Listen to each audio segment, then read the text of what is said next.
கவனமா பேசுங்க. ஆழ்வார் என்ன சொன்னார்? உண்ணும் சோறு பருகும் நீர் தின்னும் வெற்றிலை யாவும் கண்ணனேன்னு சொன்னாரே ஆழ்வார். அது ஒரு பிரார்த்தனையா இருக்கு, பிரசாதம் இல்லையா? இன்னொரு தடவை சொல்லுங்க. உண்ணும் சோறு பருகு நீர் தின்னும் வெற்றிலை யாவும் எங்கள் கண்ணன் சொன்னாரே ஆழ்வார். அதுல வெறும் பிரார்த்தனை மட்டும்தான் இருக்கா, பிரசாதம் இல்லையா? நான் இப்படி கேட்குறேங்க.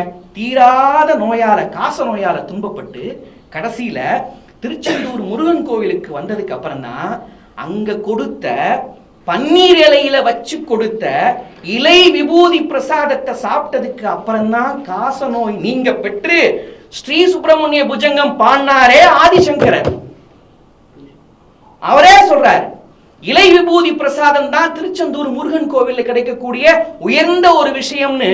அதை சாப்பிட்டதுக்கு அப்புறம் தான் எனக்கு காச நோய் போச்சு, நான் ஸ்ரீ சுப்பிரமணிய புஜங்கம் பாடினேன்னு சொன்னாரு ஆதிசங்கரர். அப்புறம் நீங்க ஆதிசங்கரர் சொன்னதை விட்டு நான் சொல்றீங்க, நீங்க அதை நீங்க வெறும் பிரசாதம் தான் சொல்லுவீங்க? நீங்க பார்த்து பேசுங்க.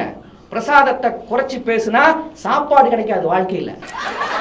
என்னங்க நீங்க என்ன நினைச்சிட்டு இருக்கீங்க? ஒரு போக்குல பார்த்து என்னையும் சேர்த்து கை காட்டிட்டியப்பா. எம்மா நீ சொன்னதுக்கு நானுமா ரெண்டு பேரும் ஓட எடுத்துட்டு பகுதி விச்சாந்தேகன்னு அழிய வேண்டியதான்.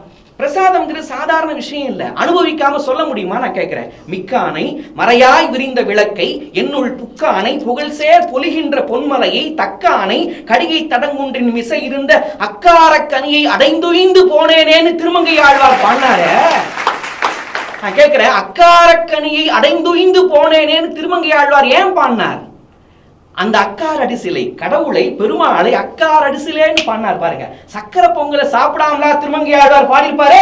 விட்டு நான் பேசுறீங்க நீங்க விட்டு